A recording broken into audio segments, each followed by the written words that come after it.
嘿嘿，我跟你们讲啊，有些遇到渣男的女孩子啊，她们其实大部分都是活该的。别有说话不好听，她们的感情模式就是为了吸引渣男来的。有一个女孩子找我介绍对象啊，哎呀，给我整崩溃了。95年的本科，在广告公司做设计，她跟我说要找一个踏实对她好的，那咱就奔着人品好嘛，性格稳重去给她介绍嘛。我先是给她介绍一位男工程师啊，两人认识了有半个拉月吧。这姑娘就说呀，男士太闷了，不会聊天，整天聊着早安晚安，吃了没睡了没，没意思。偶尔冒出一两句土味情话，他看了都觉得下头啊。约会啊就知道吃饭看电影，情商也低啊，就这样不联系了。后面呢又给他介绍了一位牙医，哎，这男士挺喜欢他的，对他特别好，凡事啊都嘘寒问暖的。认识时间挺长了，有2个多月，跟他表白啊，被他发了好人卡。他说啊，男士人是挺好的，就是太老实了，平常工作又忙，也没时间陪他。过节也不知道送个礼，自己过生日啊，只知道买个蛋糕，还不懂浪漫，不是自己喜欢的类型。哎呀，反正理由是一大堆啊，又不联系了。我问他，你说你要找个对你好的，哎，结果人给你找来了，别人对你好吧，你又觉得对方没情调，太老实。他说我要的好是懂我心思，知我冷暖，哄我开心，而不是饿了知道给我送饭，冷了给我送热水。现在这个年代啊，爱情需要的是吸引力，好吧？王八听了对，气得给翻了盖啊。前段时间呢，来了一位男士啊，条件很好，在事业单位工作，有车有房，父母都是老师啊，一看就是很稳重啊，家教很好那种。我就给他们俩牵了个线儿。这姑娘也觉得自己马上30了，那不能再挑了呀。认识了也就有1个来月吧，就确认了关系。我这还没等开心多久啊，两人就因为各种鸡毛蒜皮的小事吵架。今儿啊，因为男士出门吃饭用团购省钱，这姑娘觉得很没面子啊，吵架。明儿因为男士情商低啊，天天讲道理，不会哄她开心，吵架。后天呢，又因为哎呀，男士送礼物太廉价，不懂得浪漫，又吵一架。两人就这么吵来吵去啊，都吃不消了，分了手。最让人不可思议的是，这姑娘分手没几天，就在朋友圈里高调官宣有男友了。这是她自己在生活圈里谈的，两人认识了可能最多也就1个周吧，这姑娘就去男方家里住了。知道之后我都惊呆了啊！她说遇到了爱情，然后就看她每天呀发朋友圈是高调秀恩爱啊，表达自己遇到了一个如何值得嫁的男人，幸福是什么样子等等。哎呀，无不透露着两人就是天作之合，相见恨晚。结果啊，不到1个月，人男方提了分手。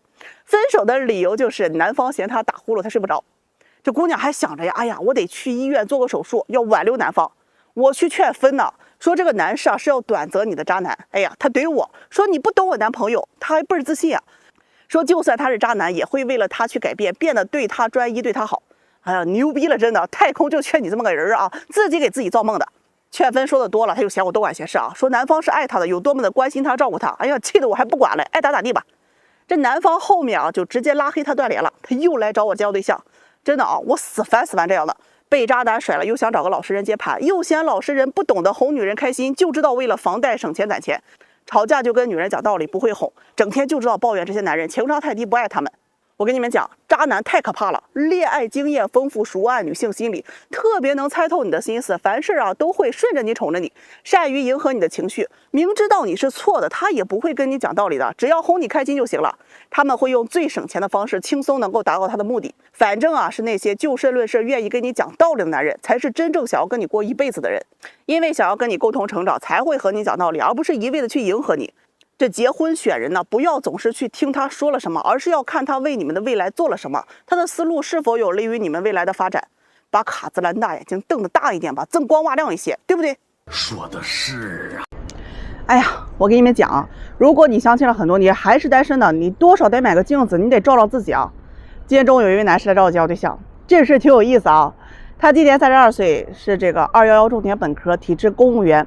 父母都是事业单位的，像这种条件男生啊，一般在相亲市场上来说的话很抢手，工作是绝对的香饽饽。我问他怎么在这个年龄段还没有遇到合适的，他说家里人这几年给他介绍了不少，但是都不是他想要的。他认为结婚啊得过一辈子啊，找对象一定要慎重，于是就来找我许愿来了啊。我问他想找什么样的，他说他想找一个小个4、5岁，温柔漂亮的，家庭条件啊别是农村有弟弟，哎有负债拖后腿的就行。至于什么门当户对啊，他也不做要求。他觉得呀，女方人更重要一点。当时我是真的自信满满啊，因为光公务员这个工作的话，很多女孩都愿意认识。他只要不是特别的挑，就是很好找对象的。我先是给他介绍了一位28岁的姑娘，在税务局工作，父母都是老师啊，而且长得也不错，身高在165左右，体重也就110来斤吧。哎呀，外貌绝对有个7分以上。这男士拿过照片一看，跟我说：“哎呀，这姑娘虽然挺好看，但咋看这么不洋气嘞？哎，穿着打扮都太普通了。”这发型一看就是性格内向的女人才会有的。最后总结说呀，哎，不是他的菜啊，换，咱换就换吧啊，内向不行，咱就来个外向，穿衣打扮洋气的。就给他介绍了一位这个25、6岁的姑娘，在国企上班，那照片啊绝对是性感又好看。哎呀，他看完就特别满意，但是又特别不放心啊，就寻思怎么这么好看，怎么就没个对象呢？他就要看这个姑娘的微信朋友圈啊。好了，看完之后啊，说啥也不愿意了，嫌女方朋友圈是昨天晒旅游，今天晒美食，偶尔还得晒夜生活呀。我说这生活不是挺丰富的吗？这男士赶紧拉过来跟我唠啊，你看他1个月7000的工资，这生活一看啊就不怎么过日子，平常花钱也大手大脚，不行还得换个。哎呀，听完我一时的血压有点冲头啊！你又想要洋气的，又想要过日子，这上哪找啊？他说呀，也不是非得多洋气多过日子啊，这姑娘品性得好一些，毕竟娶回家都老婆嘛啊。咱听了忍了啊，毕竟做服务的，又给他推荐了一位27、8岁，长得漂亮，家庭条件也不错啊。这会儿我聪明了啊，先看朋友圈啊，哎呀，一看就是干净利落的，我就特别自信。还没等跟这个男生说太多啊，他一看这姑娘年纪轻轻在公司做管理，年薪有30多万了，他又直接不太能接受啊，觉得女孩子娶回家要以家庭为重，得是贤妻良母型的。反正啊，这位也不行。我就平复了一下自己的心情啊，既然都已经忍到这儿，咱再不能放弃啊。我又给他找了一位小学音乐老师，97年的年轻，漂亮，真的特别漂亮，外貌绝对是在8分以上。哎呀，乖乖女的形象，独生女啊，父母都是在国企这个做职工的。男士看了又跟我说呀，哎呀，这人确实不错，就是个子矮了点啊，才160，而且还没个编制，万一最后失业了，在家做个全职太太，那我这压力都太大了。有没有这个条件的正式编制老师的？哎呀，真的啊，咱都忍到这儿了，是愣是没忍住啊！你这佛也大呀，我这庙也装不下。这个世道没有那么十全十美的，你想找个漂亮的女人啊，你就得接受她的爱消费和矫情，人家就有这个资本啊。想找个懂事会过日子的女人，你必须得接受她的不时尚；想找个事业型的女人，你必须得接受她顾不了家；想找个顾家的女人，你必须要接受她赚不了钱；想找个独立的女人，你必须得接受她的固执和主见；想找个能干的女人，你必须得接受她可能的霸道和不讲理。又漂亮又温柔又懂事又会过日子啊，还独立能干会赚钱的这样的女人啊，只存在于单身男的梦想里。大家找对象现实一点，阈值太高了，你会摔得很惨的。现在女孩子找对象啊是分为3种的，这第一种呢是要爱情的，看眼缘看感觉，哎，只要我愿意啊，你没车没房我也爱，就是豁得出去。第二种是要物质的，他的意识里面钱可以解决98%的问题，他会要求你有车有房，年薪多少，给他多少保障。哎，只要你有钱就可以。这2种在婚恋市场上还是可以接受的，最让人难以接受的就是第3种，又要爱情又要物质的，我要有眼缘有感觉的，还要有车有房年薪高的，这种啊挑来挑去，最后啊是谁也找不到。有一个姑娘来找对象啊，哎呀，气得我差点是增生复发。28岁啊，身高160，微胖，有点娃娃脸，私企做客服的，年薪在个5、6万左右吧。他想找的男士啊，30岁以内未婚，身高不能低于180，哎，长相阳光，市中心有车有房。我说有一个男孩子啊，跟你同岁，哎，条件也差不多啊，有车有房，有些贷款，年薪8万左右。他一听，啥？都快30岁了，1个月8000块钱还要还贷款，还能剩下吗？我说你自己不还是5000块钱吗？人家不比你多吗？他说呀，想找一个知道上进的。听完我就问他，我说什么是上进啊？他说知道努力。刚毕业你可以拿5000的工资，过了1、2年你得拿到1、2万吧，马上都30岁了，怎么也不能低于3万了吧？毕竟男人得养家糊口啊。哎呀，听到这儿我就有点是不服啊，你自己都毕业好几年了，怎么月薪还是5000啊？这姑娘听完啊就有些结巴，直接跟我说啊，女孩子不需要那么上进的，毕竟以家庭为主，我就是想找一个对我好的普通男人，知道上进就行。我问他，有一个男士啊，白天上班晚上跑滴滴，1个月1、2万，你愿意认识吗？他说不愿意。有一个男士家里6套房子，每个月光收租1、2万，在私企上班，每天白天打卡，1个月3000，你愿意吗？他说愿意。你看那些早9晚6，周末还加班的，有时间还去摆个地摊，想着能多赚点钱，1个月累死累活存了1万，你说他工作太忙不体面，脑子还不聪明，光知道赚死工资，没个上进心呢。而有的男人明明就没有上进心，只是在市中心有了几套房子，每天收租，你说他聪明会打理工作，说他成熟稳重有上进心。所以说到底，你所谓要找的那个上进，不过就是你想要找有钱人的遮羞布啊。他听完态度就非常坚定的啊，反驳我说，我不是要求这个人有钱，而是希望这个人现在可以没钱，只要努力，他以后能够赚到钱就行。哎呀，乖乖啊，你这明摆着不就是想不花1分钱买一只未来几十年100%赚钱，而且每年分红很高，现在位置还非常低的股票吗？你觉得可能吗？要是有我也要。所以啊，那些所谓要求对方上进啊，这个东西到底是什么？是很多女人她们可能看上了那种有钱又帅的男人，但是这个男人看不上她呀，于是乎选择了弱了一些男人，但是又不甘心这个男人满足不了自己对物质生活的要求，不想这么平庸，于是就希望对方能够有上进心，能够赚钱满足她的需求，要么重新开始能够找到有上进心的男人。很残忍的真相是，很多人现在是什么样子，到老了也是什么样子。穷小子到老了之后依然很穷，除非中了巨额彩票，这几率比找有钱人难多了去了。与其逼迫一个穷小子上进不如目标就明确一点，找不到有钱人，我誓不结婚，奔着有钱人的圈子去，你才能找到你所谓的有上进心的人啊。另外，你再扪心自问一下，你要求男人上进能赚钱，男人也同样希望你能够给他一个温柔乡吧，陪他做他喜欢的事情，能够把家庭照顾得井井有条，或者说你自己也很上进，可以跟他同频共同进步，互相鼓励。我相信很多男人一定会愿意为了这样的生活去努力上进的。可事实呢，娶了你之后要天天工作赚钱，你天天在家里刷着短视频，不做家务，也不给情绪价值，也不给家庭带来任何的助力，整天就知道抱怨撒气。主内你做不好一个贤妻，主外你做不好一个战友，你觉得这样的关系你能维持多久呢？我也是女人想要上进心，从自己做起，两个人一起努力，这样的生活才是别人羡慕的。所以说呀，又当又立这个词儿不好听，我不太爱讲，但是你不能表现得太明显吧。哎呀，相亲市场上有些姑奶奶，你真的能让我们给气死啊！着急的是你，慢热的是你，要条件好的也是你，又嫌弃没眼缘的还是你。你说说你咋事儿这么多呢啊？有些姑娘在移动上班，一个月3、5千块钱，36岁了，我喊声姐没毛病了啊，应该是5、6月份来找我交对象，跟我说呀，特别着急要不结婚这生孩子高危了。说自己不挑了，这个男人好就行，要求也不高，有房子有贷款也都接受，工作稳定就可以。我就记得当时那个月我给他介绍了一个男士，比他小了2岁，人家呢也不嫌他年龄大，市中心有房子还是全款，工作也稳定，年收入还不低嘞，一个月能有个10000把块钱。这条件配这姑娘，我觉得是绰绰有余了就是男士个子矮点，不太好找对象，人要好找，他也不找这姑娘，对吧？他一看男士的条件就特别愿意，觉得男方条件好介绍没2天，两人就见了个面，男方为表示诚意，还请他去了一家高档的西餐厅花了不少钱。哎呀，这回去之后这两人给我的反馈都挺好，觉得可以发展看看。这平常两人上班都比较忙，就微信联系，只有周末能约出来见个面，就这么认识了2个多月。男方表白了哎呀，没成想他给拒绝了呀，理由是自己是慢热型的要了解看看。哎呀，人男方等不及了，觉得这两人都是要奔四的人了，哪有时间去追你，还要了解看看，直接就不联系这姑娘了。他就有些气急败坏来找我说，这个男士没耐心，靠不住。哎呀，咱那心里窝着火呢着急的是你，慢热的也是你，你到底是咋想的？他和我说呀，觉得这个男士有点太矮了，自己心里不太能接受。我说你不接受怎么不早拒绝呀？他又说呀，怕拒绝了这个条件的，再找不到这么好的了。行了，啥也别说了去医院吸了个氧。上个月我又嘚嘚嗖嗖的给他介绍了一位离异未育，35岁，比他小1岁。男方呢也是觉得自己是离婚的不太敢找着条件好的，愿意跟他认识一下。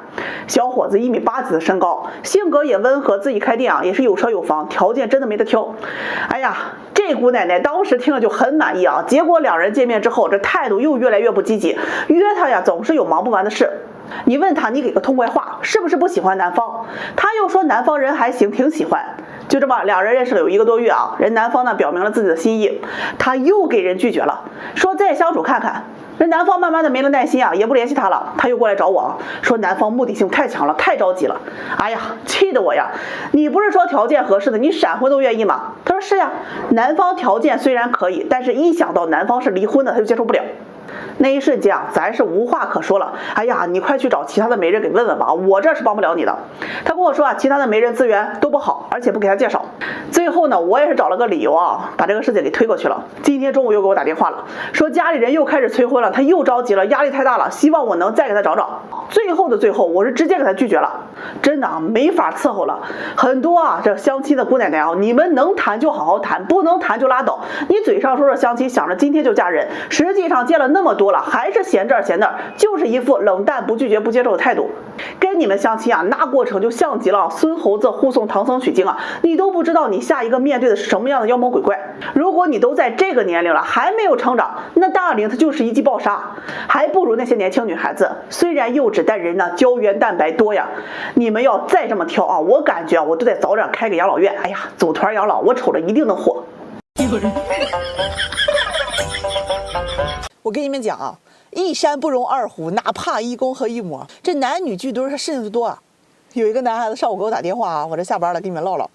老师啊，我都快30岁了，家里人催婚催的急啊，哎呀，好烦呀，工作又忙，这圈子里面还都是老爷们儿，没办法，他就去注册各类交友软件啊，每天都要加一堆女孩子呀，然后就去筛选有没有合适自己的，然后他就认识了一位姑娘，28岁，比他小了1岁啊，说是企业里做会计，他的择偶要求是本地有车有房，工作稳定，他不看男人的外貌条件，但是一定具有极高的经济价值。哎呀，听的这男士呢是半懵懂啊，半理解的。问这姑娘自己年薪15万，算是具备经济价值了不？这姑娘说凑合吧，比我高不了多少。哎呀，男士一听啊，就问姑娘，你这经济价值多高啊？这姑娘说了，年薪4万，再加5险1金。男士呢是哭笑不得，也算是过了这个关。两人就开始每天打卡式的聊天啊，就这么聊了有1个多周。就在昨天上午啊，这姑娘突然间发信息给他，说这晚上要去男方工作的附近去啊，要不要一起吃个饭？男士一听啊，哎呀，终于是有姑娘愿意见他了。之前那些啊，不是对他爱答不理，就是又冷又热，吊着他胃口。他就满心欢喜答应了呀。还没等下班啊，就偷摸溜的回家呀，赶紧洗澡换衣服打扮一下，特别的开心。晚上7点多，准时到达了约定地点。这姑娘和照片啊，她本人差距不大，男士就特别喜欢。本来约好吃的是铁锅炖啊，这姑娘就觉得不太上档次，哎呀，要去吃日料。男士一听啊，心里就嘀咕，那日料多贵啊，就不同意啊。找个理由啊，说去吃广东菜，人这姑娘心里肯定不愿意啊，但是啊也去了。吃饭过程都还好啊，挺愉快。男士啊是努力的表现自己，端茶送水，就差喂饭了呀。全程聊的也还不错啊。这吃饭期间啊，男方就问这个姑娘，哎呀，满不满意她？人姑娘情商高啊，哎呀是有点这个手段的啊。说第一次见面那肯定不能确定满不满意，但是还是很愿意和你继续认识的。这句话这男士就跟打了鸡血似的啊，只要你开心，哎呀什么都愿意啊。吃完饭啊9点多了，人姑娘说呀，难得来了一趟市里啊，想去逛逛超市，买点零食吃。男士这一听，没问题啊，我陪你，你想吃什么我给你买吧。这姑娘还说，哎呀，你看这多不好意思呀，我就是周末在家里没事干呀，这看看电视啊，解解馋。人男士一听啊，哎呀，那肯定花不了多少，直接非常肯定的说啊，你不用管了，来市里我招待你，还能用你出钱吗？哎呀，人这姑娘呢也拗不过男士的热情啊，就勉为其难，行吧，那我就少买点。于是这两人就去了趟超市啊。一开始人这姑娘确实是没买什么，就是些薯片、饼干之类的。男人说，哎呀，自己啊看到这儿还非常热情的给他拿了一些进口的零食，加起来也不过200。两人就走着走着就走到了这个卖水果的地方啊。这姑娘就指着榴莲说呀，想买这个。哎呀，男士看了一眼，多少有点心疼啊，30多1斤啊，心一横啊，算了，无非又多个200，就说可以买吧。结果人这姑娘说啊，周末准备和闺蜜们聚餐啊，一个不够要买4个。哎呀，男士的脑子比计算机都快呀！我的妈呀，这都要快1000了呀！可自己说出去的话泼出去水啊，男人也要面子，想着自己是要找老婆呀，只能硬着头皮说啊，行，你买吧。就这么样，出门结算呀，好家伙呀，1320多块钱，忍了啊，然后送这姑娘回家。一路上那车里飘着榴莲味啊，男士闻真的是心塞呀，直到把这个姑娘给送进家里的电梯。想着啊，没事儿，男人就得大格局啊，何况人这姑娘说了也愿意继续交往。就这么这男士回家了啊，给这姑娘发信息啊，说到家了。过了有半个小时啊，人家姑娘才回信儿，说刚才去洗刷去了啊，到家了呢就早点休息吧。男士就说呢想跟她聊聊天，人姑娘说呀太累了，明天还得上班，所以她要早点睡了。这今天早晨她越寻思越不对劲儿啊，哪有第一次见面要买那么多贵重的水果的？她就给这女孩子发信息啊，想约她周末见个面。人这姑娘呀，大约又过了1、2小时啊，回复说呀，周末有约了再说吧。哎呀，把他气的是寻思来寻思去啊，觉得就不爽啊，给我打电话问我这姑娘到底什么意思。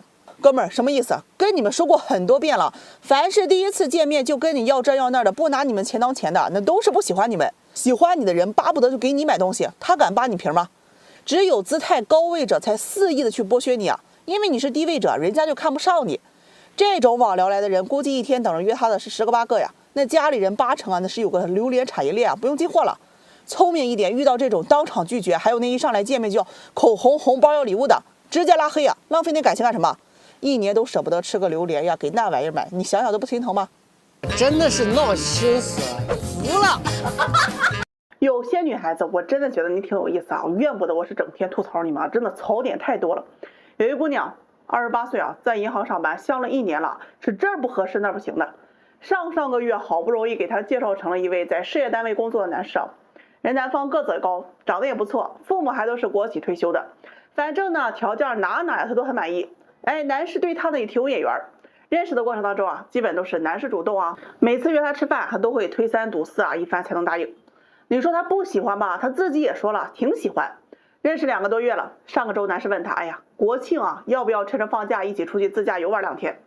这姑娘心里是愿意的，但是就觉得呀，哎呀，直接答应啊，是不是有点掉面子呀？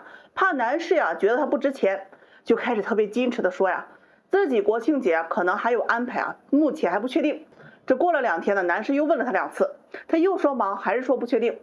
我还先问他了一下啊，你到底是忙不忙？其实他压根就不忙，故意吊着男士的胃口，觉得这样做呀可以拿捏对方，不然答应太快啊，显得自己太轻浮了呀。他就跟男士说啊，这工作太忙了，等我确定之后再跟你说吧。说完这句话之后啊，这男士就没再联系他了。他又觉得很奇怪啊，每天都给他发信息的人怎么就不联系了呢？这过了3天，他实在是没忍住啊，唯一一次主动发信息问这个男士啊，说自己啊国庆有时间了，可以安排一下。结果人男士给回了一句啊，不好意思啊，我们不合适，我现在已经有正在认识的相亲对象了。哎呀，这话一发过来啊，这姑娘是又生气又难过，五味杂陈啊。她主动去质问男士啊，就因为我没有答应你国庆节出去玩嘛。男士说呀，我已经是很给诚意的邀请了你3次，但是你的态度是一点都不积极，我也不想做舔狗，我更喜欢一个主动的姑娘。哎，说完之后就给他删除了呀。这给这姑娘气的啊，不打一处来，哔哔叭叭的找我吐槽啊，让我给这个男士回个电话。我是让他给气的啊，特别不情愿，但我也打了。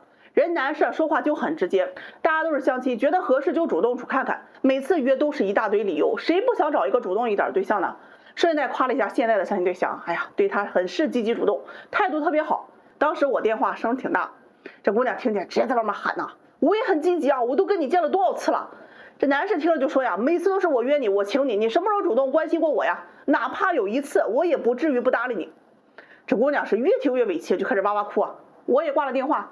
她说啊，我一个女孩子太主动太掉价了，男人是不会珍惜的。哎，关于男人会不会珍惜啊，都是女人自己洗脑洗出来的。在这个市场上，你主不主动不重要，重要的是别的女生啊是否主动。一个女人天天找我聊天，没事约我吃饭看电影，我不珍惜，我去珍惜一个整天需要我主动，需要我找话题聊天，需要我整天约电影请吃饭，还总是约不到的吗？我是贱还是有病啊？是有受虐倾向还是当舔狗当上瘾了？你在菜市场，你效益不好，要么是因为你的菜不值这个价，要么就是同行在跟你打价格战。别抱怨你怎么考不上清华，你分不够罢了。你想上清华，你不用去比清华强的，你只是需要比其他的考生强而已。相亲又不是你一个人的市场，奉劝那些女孩子啊，多主动一点。你没能力改变规则，你就只能适应规则。你要不主动啊，就别到处闹腾。为什么男人不选我呀？选你干啥呀？当祖宗吗？